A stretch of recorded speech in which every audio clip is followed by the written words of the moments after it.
সংস্থাকে যদি লাগে তাদেরকে ব্যবহার করে তাদের সহযোগিতা নিয়ে অতি সত্বর হাদি ভাইয়ের খুনিকে যাতে প্রকাশ্যে এবং এখানকার বাংলার জমিনে যাতে তাদেরকে হাজির করা হয়, এইটা নিয়ে আমরা কোনো ধরনের মকারি কোনো কিছু আমরা শুনতে চাইবো না।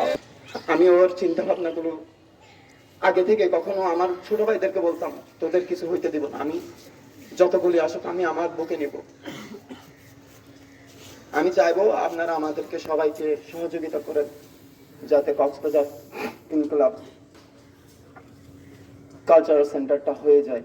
ধন্যবাদ। আমাদের শহীদ ওসমান হাদি শুধুমাত্র একজন ব্যক্তি নন, উনি একটি বিপ্লবের নাম এবং একটি ইনসাফের প্রতীক।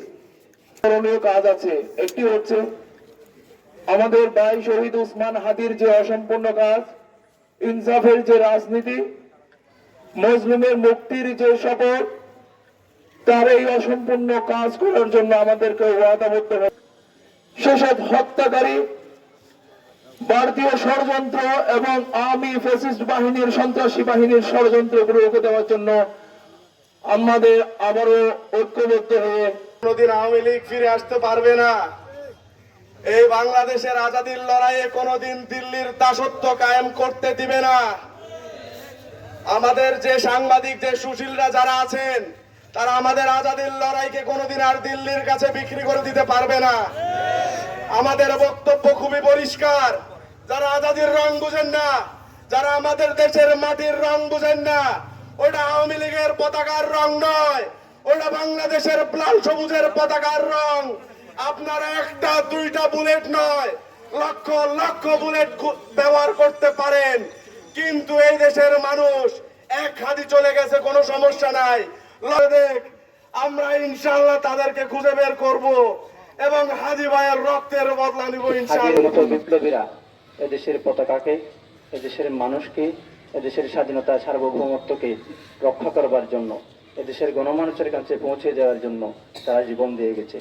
হাজি ভাই আমাদেরকে একটা বিষয় খুব স্পষ্ট করে বলে গেছেন, সেটা হচ্ছে এদেশের শত্রু হচ্ছে দুটা। এক নম্বর শত্রু আমাদের সাম্রাজ্যবাদী ভারত, আরেকটা শত্রু হচ্ছে ফ্যাসিবাদ।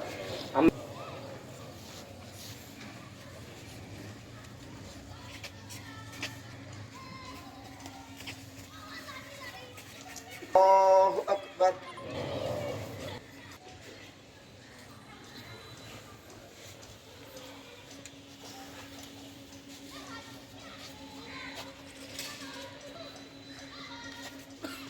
আল্লাহু আকবার।